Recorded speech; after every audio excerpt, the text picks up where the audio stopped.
독일 남서부 블랙포레스트 북단. 하얗게 얼어붙은 산악지대 위에 푸르스름한 금속 잔해가 위성 영상 속에서 반짝였다. 디아, 케이오, 이것 좀 보세요. 이건 그냥 바위가 아닙니다.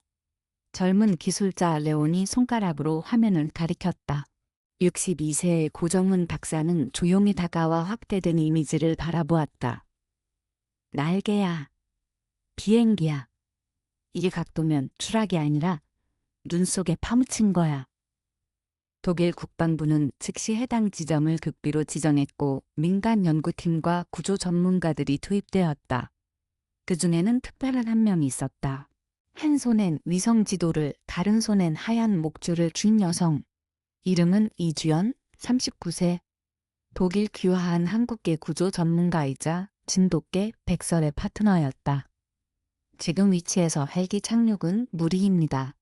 도보 접근만 가능해요. 백설이는 반응 보여?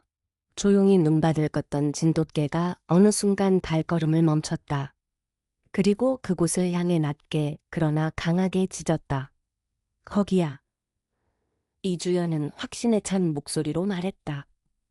그 누구도 이 강아지가 40년 묻힌 진실의 문을 여는 열쇠가 될 것이라 상상하지 못했다. 현장에 도착한 연구팀은 긴장된 공기로 가득했다. 고정훈 박사는 눈 위에 펼쳐진 금속 조각들을 살피며 낮게 중얼거렸다. 이 구조, 확실히 1970년대 항공기다. 정부 기록에 따르면 1983년 12월 실종된 에스트러 204 편일 가능성이 높아 1983년 12월 24일 스위스 쥐리히에서 런던으로 향하던 여객기 이스트르 204 142명의 탑승객과 함께 기상 악화 속에서 교신을 끊고 영영 사라졌다. 당시 독일 공역에서 마지막 신호를 보냈지만 아무 잔해도 발견되지 않았다. 근데 이상한데요. 레온이 손전등을 비추며 말했다. 금속 변형이 없어요? 충돌 흔적이 거의 없어요? 이주연은 눈을 조용히 걷는 백설을 바라봤다. 진돗개는 조심스럽게 기체 주변을 돌며 후각으로 뭔가를 추적하듯 코를 들이켰다. 그리고 갑자기 한 방향을 향해 꼬리를 낮추고 무언가를 응시했다. 저긴 뭐 있나요? 백설이 멈춘 그 지점엔 눈에 덮여있던 작은 통신기기 하나가 드러났다.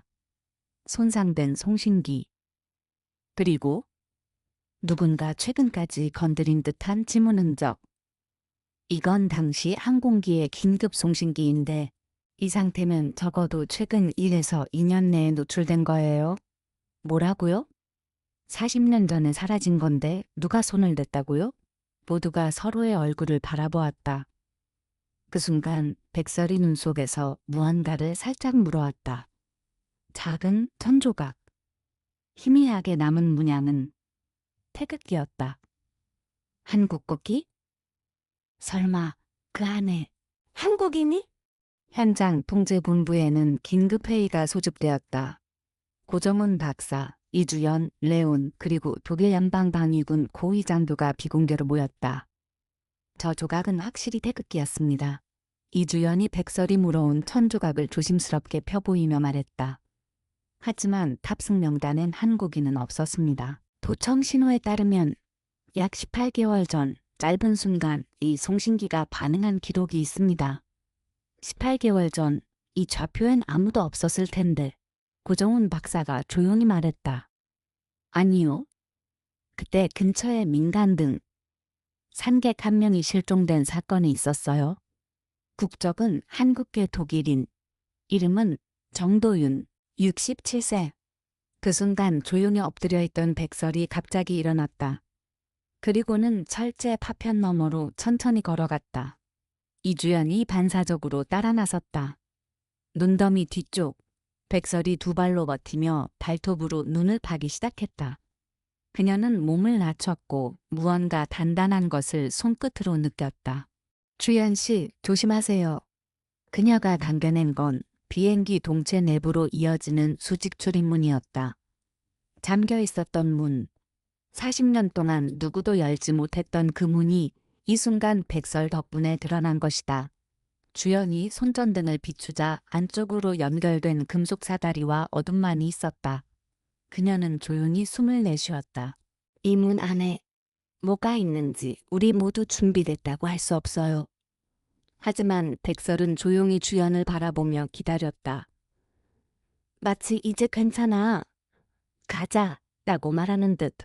금속문이 삐걱이며 열리는 순간 안쪽에서 매캐한 공기와 함께 서늘한 기운이 흘러나왔다. 이주연은 백설을 안고 조심히 내려갔다. 사다리는 오래됐지만 아직 견고했다.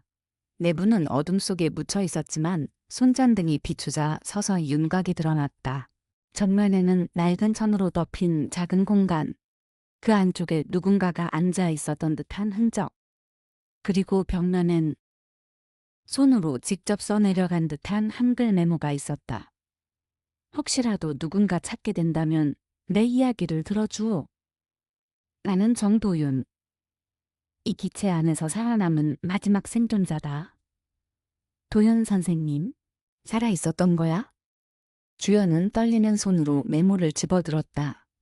기장이 죽은 뒤 나와 또 한 명의 승객 그리고 기내식 담당 승무원까지 셋이 남았었다. 하지만 나만 끝까지 버텼다.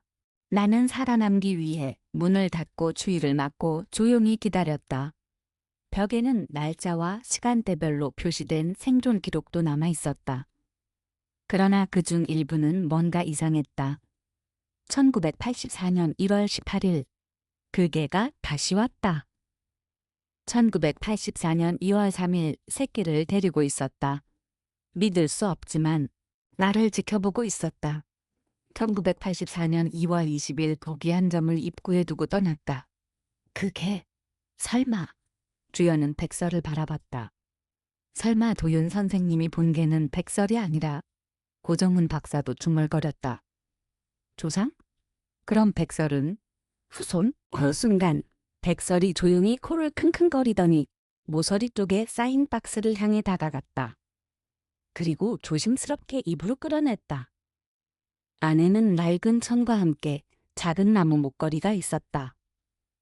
가운데에는 한국 전통 문양과 함께 정이라는 글자가 새겨져 있었다.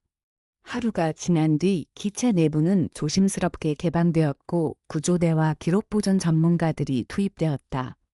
기내는 상상 이상으로 보존 상태가 좋았다. 좌석마다 얼어붙은 신문과 장난감, 반쯤 열린 잡지, 다 마시지 못한 커피잔. 시간이 멈춘 듯했다. 고정훈 박사는 말없이 한자리에 서 있었다. 이 공간에서 그분은 40년 전에 추위를 버텼겠지. 하지만 더 무서웠던 건 외로움이었을 거야. 이주연은 손전등을 켠 채 백설과 함께 복도 끝쪽의 폐쇄 구획을 살펴보았다. 그리고 그곳에서 작은 천으로 덮인 또 하나의 상자를 발견했다. 안에는 누군가가 기록해둔 일기장이 있었다. 표지는 낡았지만 표제는 선명했다. 백설의 조상에게 내가 아니었다면 나는 여기서 이미 사라졌을 것이다. 일기장에는 믿을 수 없는 내용들이 적혀 있었다. 눈이 내린 후에도 잊지 않고 찾아와 발자국을 남겼던 내 발소리, 매일 같은 시각, 입구 앞에 고기를 내려놓고 떠났던 모습, 한겨울 바람 속에서 멀리서 지켜보는 호박빛 눈동자, 나는 믿지 않았다. 개가 특히 야생견이 인간을 도울 수 있다는 걸. 하지만 그 아이는 나를 기억했고 나를 이해하고 나를 기다려줬다. 그 아이는 매년 같은 날, 같은 시간에 다시 돌아왔다. 아마 지금도 어딘가에서 그날을 기억하고 있겠지. 이주연은 눈을 떼지 못했다. 그녀는 조용히 백설을 바라봤다. 그리고 백설은 고개를 살짝 숙였다. 마치 나는 그 이야기를 알고 있다라는 듯이. 조사는 계속되었고 구조팀은 기내 곳곳에서 놀라운 흔적을 발견했다. 냉동 보존된 물품뿐 아니라 사람이 일부러 배치한 구조용 식량 포장지 그리고 작은 동물의 털과 뼈 조각들까지. 이건 토끼. 고정훈 박사는 분석 담당자와 함께 샘플을 확인했다. 그리고 이건 개가 남긴 배설물과 일치해요. 위치도 이상하죠. 항상 출입구 근처 눈 덮인 곳. 이주연은 곧바로 반응했다. 그 말은 그 진돗개는 그냥 길 잃은 동물이 아니라 의도적으로 먹이를 남기고 간 거예요. 팀의 분위기는 서서히 바뀌고 있었다. 무언가 초대한적인 것이 아니라 기억된 행동의 반복, 즉 세대를 넘어 전달된 본능이 이 사건의 핵심이었다. 그날 밤 캠프 주변엔 유난히 바람이 거셌다. 주연은 백설과 함께 잠시 바깥으로 나왔다. 그녀는 손에 목걸이를 들고 조용히 말했다. 만약 너의 조상이 도윤 선생님을 지켜줬다면, 그리고 내가 그 이야기를 알고 있다면 우리가 해야 할 일은 뭘까?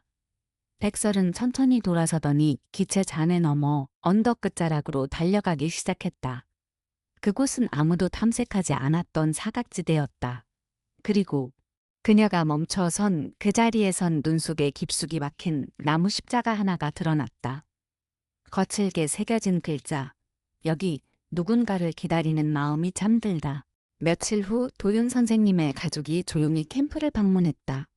딸 정유라는 아버지의 이름이 새겨진 비공식 묘지를 보며 눈시울을 붉혔다. 어렸을 때 들었어요. 아버지가 한국에서 키우던 진돗개가 있었대요. 이름도 백설이었어요.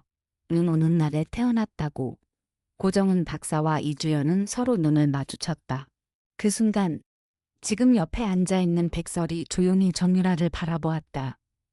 그리고 그녀에게 다가가 그 오래된 목걸이를 조심스레 앞발로 밀어주었다. 정유라는 두 손으로 목걸이를 받으며 숨을 삼켰다. 이건 어렸을 때 엄마가 보여줬던 거랑 똑같아요. 아버지의 유품 중 하나였는데 사라졌다고 했어요. 그 글자가 반짝였다. 마치 모든 이야기가 여기서 다시 이어지는 것처럼. 며칠 후 캠프 해체 준비가 시작되었다. 백설은 매일 같은 시간, 같은 방향을 바라보며 앉아 있었다. 기체 잔에 넘어 그가 마지막으로 남은 자리. 그날 밤 이주연은 마지막으로 캠프에 불을 끄고 나서 조용히 백설 곁에 앉았다. 백설아, 그 사람은 돌아오지 않았지만 너는 여전히 여기 있구나. 혹시라도 누군가 또 길을 잃까봐? 백설은 고개를 천천히 돌렸다. 그 눈빛은 말하지 않아도 알 수 있었다. 지켜본다. 기억한다. 그리고 기다린다. 그날 이후로 그는 매일 같은 시간 문을 열어둔다. 혹시라도 다시 올까봐. 이런 이야기들이 당신 마음을 움직였다면 구독과 좋아요로 응원해주세요. 6개월 후 독일 남서부 프라이부르 근처의 작은 기념관. 그곳에는 새로운 전시관이 조용히 문을 열었다. 이름은 단순했다. 기억하는 개의 발자국. 전시관 중앙에는 한 장의 사진이 걸려 있었다. 1984년 정도윤 생존 당시의 기록 메모, 2024년 그의 후손과 백설이 함께 찍은 사진, 그리고 아래엔 이렇게 적혀 있었다. 정기억과 기다림, 그리고 연결의 상징이 진돗개의 존재는 증명한다. 시간도 눈도 죽음조차도 어떤 마음은 지울 수 없다는 것을. 이주연은 조용히 전시관 한켠에 서 있었다. 백설은 그녀 옆에 조용히 앉아 있었다. 사람들의 웅성거림 속에서도 둘은 말없이 그 자리를 지켰다. 정유라가 다가왔다. 혹시 백설이 이제 어디로 갈 건가요? 이주연은 미소 지으며 대답했다. 정확히는 몰라요. 하지만 그녀가 있는 곳이 누군가를 지켜야 할 곳일 거예요.